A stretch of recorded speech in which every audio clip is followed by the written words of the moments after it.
الله الرحمن الرحيم ألم تر كيف فعل ربك بأصحاب الفيل ألم يجعل كيدهم في تضليل وأرسل عليهم طيرا أبابيل ترميهم بحجارة من سجيل فجعلهم كعصف مأكول.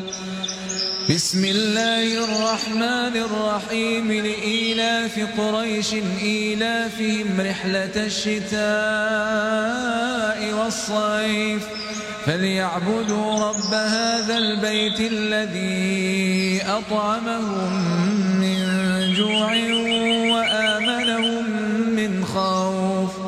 بسم الله الرحمن الرحيم أرأيت الذي يكذب بالدين فذلك الذي يدع اليتيم ولا يحض على طعام المسكين فويل للمصلين الذين هم عن صلاتهم ساهون الذين هم يراءون ويمنعون الماعون.